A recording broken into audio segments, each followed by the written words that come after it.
Hi friends, இன்றைக்கி நம்ம tea வந்து எப்படி பர்ஃபெக்டாக போடுறதுன்னு தான் பார்க்க போகிறோம். இது வந்து பிகினர் கூட இந்த டீ ஃபஸ்ட் டைம் போட்டோன்னா சூப்பராக இருக்கும். இந்த டீ இந்த மெத்தட் ட்ரை பண்ணி பாருங்கள், எப்படி போடுறதுன்னு பார்க்கலாம். ஃபஸ்ட்டு ஒரு பாத்திரத்தில் உங்களுக்கு எவ்வளோ பால் தேவையோ அவ்வளோ பால் ஊற்றிக்கலாம். நான் வந்து இது வந்து கரெக்டாக 2 டம்ளருக்கான அளவு நான் ஊற்றிருக்கேன். 2 கப் 250 mlனால் 1 கப்பில் கரெக்டாக இருக்கும் இந்த பால். நான் தண்ணி கலக்கல இந்த பாலில். நல்லா இது பாயில் ஆகட்டும். இது ஓரமாக எடுத்து வச்சுருவோம். பால் நல்லா கொதிக்கணும். கொதிச்சா தான் டேஸ்ட் வந்து சூப்பராக இருக்கும்.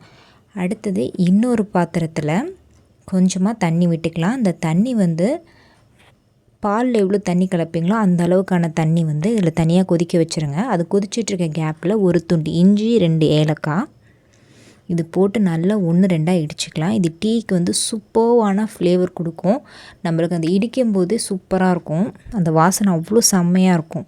இது மாதிரி 1-2 தட்டிட்டு அந்த தண்ணி நல்லா கொதிச்சதுக்கப்புறம் இந்த இஞ்சியும் ஏலக்காவும் பொடி பண்ணதை நம்ம வந்து போட்டுக்கலாம். இஞ்சியோட சாறு, ஏலக்காவோட அந்த வாசம் வந்து அந்த தண்ணியில் நல்லா கொதிக்க விடும்போது அதோட இறங்கும்.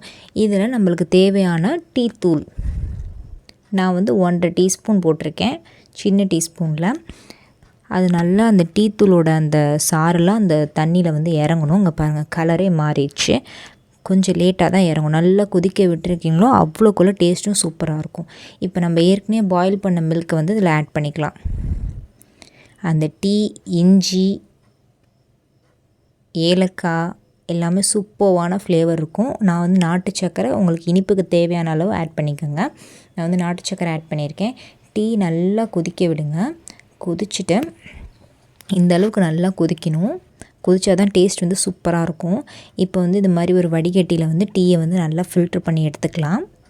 உங்களுக்கு பார்க்கும்போதே தெரியும், டீ வந்து கடையில் கொடுக்குற மாதிரி அப்படியே நுரையாக இருக்கும் பாருங்கள். ஆற்றும் போதே உங்களுக்கு தெரியும். ஆற்றாமே அதில் ஃபுல்லாக அப்படியே நுரை வரும். டேஸ்ட்டும் சூப்பராக இருக்கும்.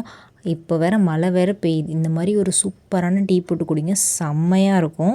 கண்டிப்பாக ட்ரை பண்ணி பாருங்கள். இது கூட மொறு ஸ்நாக்ஸ் அல்லனா பிஸ்கெட் எது வேணாலும் வச்சு சாப்பிடுங்க. சூப்பரான காம்போவாக இருக்கும். ஒரு ஆற்றிட்டு இந்த மாதிரி கப்பில் வச்சு குடித்து மழைக்கு எதமாக குடித்தாங்கன்னா சூப்பராக இருக்கும். கண்டிப்பாக ட்ரை பண்ணி பாருங்கள். இந்த மாதிரி டீ போட்டு எப்படி இருந்துச்சுன்னு கமெண்ட் பண்ணுங்கள். இந்த வீடியோ பிடிச்சிருந்துச்சுன்னா லைக் பண்ணிக்கோங்க, சப்ஸ்கிரைப் பண்ணிக்கோங்க, நோட்டிஃபிகேஷன் பெல் பட்டனை கிளிக் பண்ணிக்கோங்க.